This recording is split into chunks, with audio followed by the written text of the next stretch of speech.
Indore collectorate में हर मंगलवार को होने वाली जनसुनवाई में आज भी कई पीड़ित प्लॉट धारक अपनी शिकायत लेकर पहुंचे। इसी क्रम में बेटमा के भी कुछ सिख समाज के लोग प्लॉट की शिकायत लेकर जनसुनवाई में पहुंचे। बेटमा में इंफ्रास्ट्रक्चर कंपनी के नाम पर प्लॉट बेचने का मामला अब विवादों में है।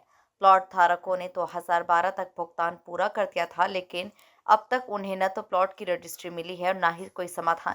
कंपनी डायरेक्टर तरनजीत वोहरा पर टालम टोली और अतिरिक्त पैसों की मांग का आरोप है। पीड़ितों का कहना है कि इंफ्रास्ट्रक्चर कंपनी ने आसान किश्तों में प्लॉट बेचने का वादा किया था।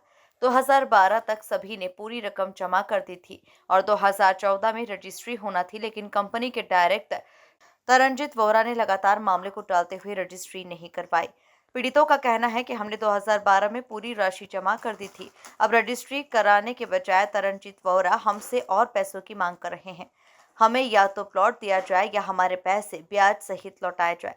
बेटमा स्थित इंफ्रास्ट्रक्चर कंपनी के करीब 400 से 500 प्लॉट धारक अब तक न्याय के लिए भटक रहे हैं। कलेक्टर कार्यालय पहुंचे पीड़ितों ने मांग की है कि या तो उनकी रजिस्ट्री जल्द करवाई जाए या फिर उनकी जमा राशि ब्याज सहित लौटाई जाए। 10 में नेचुरल वैली में जिसका मालिक ज़मीन का मालिक तरनजीत हो रहा है, इसने एक कंपनी बनाई थी इंफ्रास्ट्रक्चर के नाम से, इंफ्रा के नाम से कंपनी बनाई थी। उसमें इनके बंदों ने हमारे को प्लाट दिए। प्लाट हमने किस्तों, आसान किस्तों में लिए है। जब उसका पैसा हम पूरा भर चुके हैं, 2012 तक पूरा पैसा हमने भर दिया है उसका, और 2014 में रजिस्ट्री होनी थी, लेकिन अभी तक हमारे पास कोई रजिस्टर नहीं है। ये हर बार वहाँ पे 2012 से पहले इनके अपने डायरेक्टरों, ये डायरेक्टर है उस कंपनी का, अपने बंदों के साथ, अपने जो इसके वर्कर थे उनके साथ 150-200 बंदों की रोटी पानी का उसका इंतज़ाम किया करता था। इसका बेटा वहीं पे होता था, स्टेज पर रहते थे। हम लोगों ने विश्वास में आकर कि चलो हमारे बंदे हैं, हम उस कंपनी में पैसे पूरे भर दिए। कंपनी ने हमारे को NOC भी दे दिया, पर लेकिन आज तक हमारी रजिस्ट्री नहीं कराई है। जब हम इनको बोलते हैं, ये यही बात बोलते हैं कि वो भाग गई, कंपनी भाग गई, जबकि कंपनी भी नहीं किया, डायरेक्टर भी हुई है, ज़मीन का मालिक भी हुई है। हमने ये बेटमा साहब में हमने, हाँ, हम 2014 में बेटमा विजयनगर थाने पर रिपोर्ट भी लिखाई थी। उसके बाद में बेटमा साहब थाने पर रिपोर्ट लिखाई हुई है। उसके बाद हम पुलिस अधीक्षक, SP साहब, IG कलेक्टर साहब, IG साहब के पास भी गए थे। उन्होंने भी हमारे को आश्वासन दिया है कि हम इसकी जांच करवाएंगे।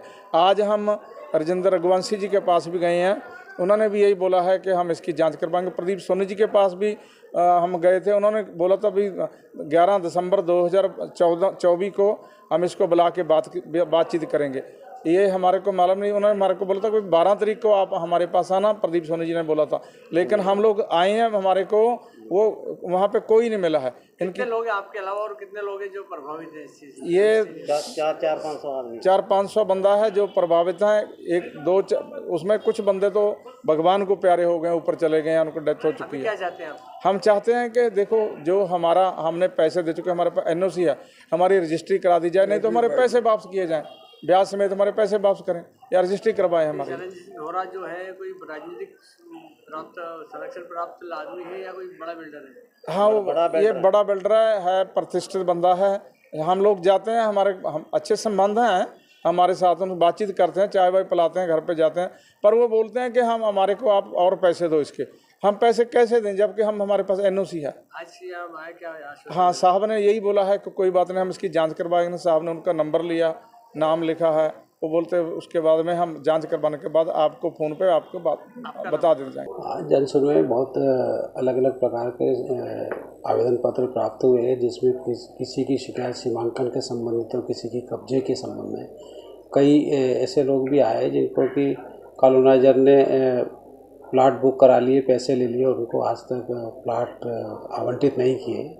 तो इस टाइप की शिकायतें आज जन सुनवाई प्राप्त हुई है, जिन्हें हमने संबंधित SDO तहसीलदार को इसमें जांच कर कार्रवाई के लिए भेजा गया है। बेटमा की कोई कॉलोनी का भी आया? बेटमा की कॉलोनी का आवेदन पत्र प्राप्त हुआ है, अवतार सिंह जी की ओर से प्राप्त किया गया है। इसमें उनका ये कहना था कि जो कॉलोनाइजर है उसके द्वारा कॉलोनी 2014 में काटी गई थी और 2014 में उनसे कुछ नगद राशि भी प्राप्त कर ली गई है, किंतु आज दिनांक तक उनको प्लाट आवंटित नहीं किया गया है।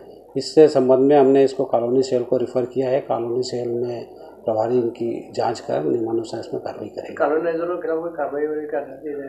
ये जांच के बाद ही कॉलोनी सेल के माध्यम से ही पूरी कार्रवाई की जाएगी।